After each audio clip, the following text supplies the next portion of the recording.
The film opens on a happy and curious orphan monkey playing in the African jungle with some baby animals, even though he is ridiculed by the baby animals' parents. Meanwhile, in a big city, Ted is a museum tour guide who gives weekly presentations to schoolteacher Maggie Dunlop and her students. His boss, Mr. Bloomsbury, informs Ted that the museum is losing money and will have to close down. Much to the delight of his son Junior, who wants to replace it with a parking lot so as to become rich and win Bloomsbury's love over Ted. Ted volunteers to find an ancient 40-foot-tall African idol, the lost shrine of Zagaba, hoping that it will attract more visitors. He is outfitted with a bright yellow suit and hat and boards a cargo ship to the African jungle, where he discovers the idol to be only 3 inches tall. He sends a photograph to the museum, but the image's angle leads Mr. Bloomsbury to believe that the idol was even larger than he thought. Meanwhile, Ted befriends the monkey who secretly follows him back to the city. In Ted's apartment building, the monkey makes his way to the penthouse and vandalizes neighbor Miss Plishbottom's walls with paint. Due to the building's strict no-pet policy, Ted is evicted by Ivan, the doorman. Ted reveals the idol's actual size to Mr. Bloomsbury and is kicked out of the museum by Junior after the Naki accidentally destroys an Apatosaurus skeleton.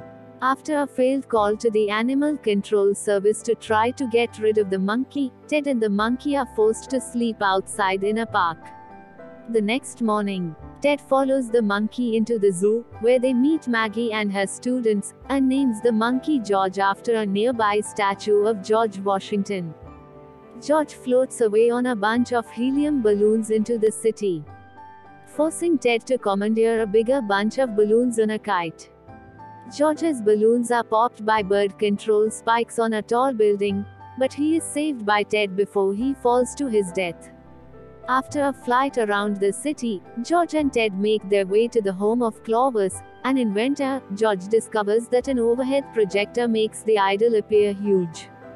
Ted shows the projector to Mr. Bloomsbury, but a jealous Junior, upset that Bloomsbury loves Ted more than him, pours some of his latte on the projector, causing it to explode, and frames George by giving him the rest. Ted sadly informs the public that the museum will be permanently closed and they don't have the idol. Because of all the stuff George has caused, Ted orders him to leave and the Animal Control, who he called the night before, arrives and Ted asks them to take George away from him. Ted soon realizes that George was like a buddy to him and speaks with Maggie, who helps him to understand what is important in life. He sneaks onto George's ship and reunites with him in the cargo hold. George notices that the idol actually reveals a pictogram when exposed to brightness, and Ted realizes that it is a map to the real idol, which they find in the jungle.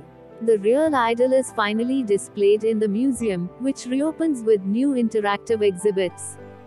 Although disappointed that he did not get his parking lot, Junior gets a job as a valet and finds joy in his father finally being proud of him. Even Ivan, who has grown fond of George, invites Ted to move back into his apartment. Ted and Maggie share a romantic moment but are interrupted by George, who has started a rocket ship. Ted jumps in with him and they circumnavigate the globe.